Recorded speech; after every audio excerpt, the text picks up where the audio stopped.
I'm always amazed by all these people who say that they're unhappy in their lives, and they act as if happiness is this big mysterious force that is, difficult to figure out. Happiness is one of the most studied areas of human endeavor in the history of the world. I mean, when you look at psychology and you look at philosophy, this is all I've been talking about for literally centuries. It's unbelievable. So we've figured out the basics of happiness. It's that sometimes common sense isn't common practice.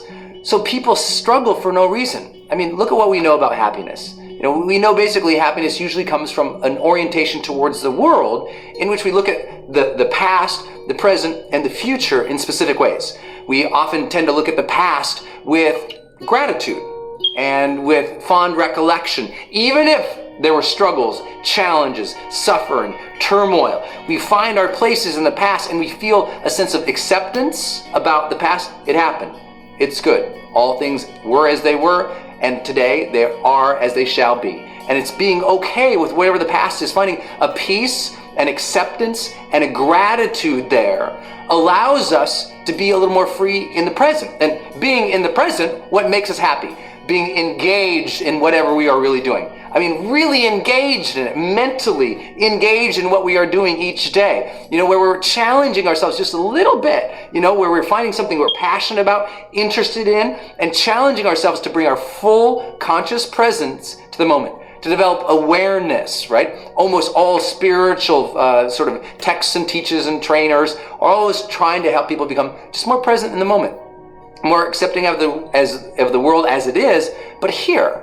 The power of now stuff, right? It's like, get here, be engaged, be present with the moment. And then with the future, it's all about anticipating with excitement what's to come in the future. Even if the future is scary, even if there's still going to be hardship, because there will be, even if there's going to be struggle, yep, there will be too. But finding your marks, what are you excited about for tomorrow? And if you can't find anything to be excited about tomorrow, that has nothing to do with the reality of tomorrow. It has to do with your mindset. You've poisoned yourself in pools of pessimism for so long that you've drowned yourself of hope, that you've forgotten that there is magic to life, that there is something tomorrow. You could find something. Even if tomorrow you're just going to say, you know what? Tomorrow I'm going to get up, I'm going to feel better. Just going to decide to be. Be excited about that. Tomorrow I'm going to go do something nice for somebody. Tomorrow I'm going to get focused into this one project I've been waiting to do. Tomorrow I'm going to make the damn bed. Whatever it is, find something to be excited about for tomorrow. That's the basics of everything we know about your emotional world and your mental world of happiness. So simple, right? Be accepting and at peace with the past. Be present and engaged here in the present, and be excited. Anticipate something for the future. But we've also learned, what does it take to be happy and healthy physically? Well, you don't need this one. This is, again, common sense not being applied to common practice. What does it take to be happy and emotionally healthy, physically healthy? Well, physically healthy is easy, right? It's sleep your 8 hours, drink more water, make sure that you take breaks throughout the day to break your concentration, to stand up, not sit hunched over all day, right?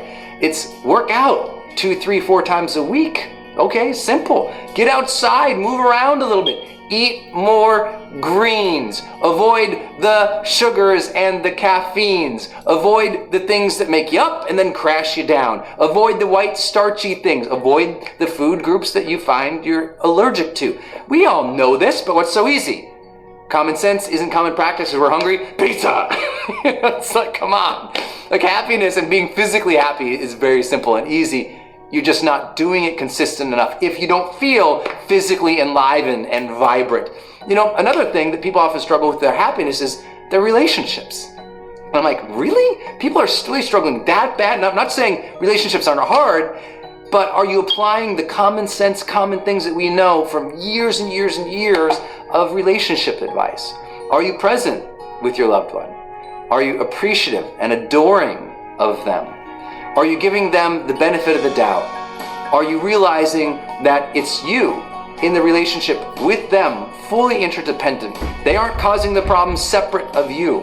That the two of you are in a dance together in which you have to honor and respect each other, that you have to make life fun for each other. If your marriage isn't stale, it's not because the marriage is stale, it's because you and the other person allowed each other to go stale. You gotta fire each other up again, right? What about spirituality? Well, everything we know in spirituality comes back down to the basics, to having faith, to having a sense of connection to something larger than ourselves, to allow ourselves to be amazed and awed by the mystery of the world, of this universe, of our God, of our Creator, to be honoring of those very things in which we have faith towards.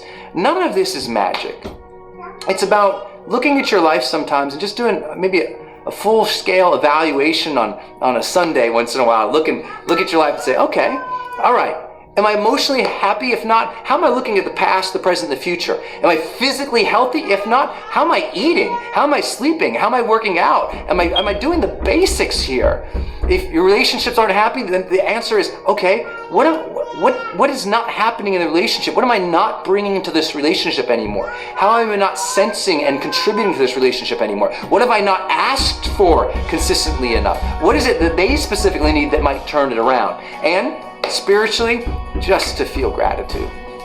Aren't we so blessed? Aren't we so blessed to have these moments that you get to be here listening to me now, listening to just ideas and concepts about improving our lives? How blessed are we to be at this time in our lives where so fast and so easily digitally I could be sharing some ideas and thoughts with you? How blessed are we that we do have people who are around us?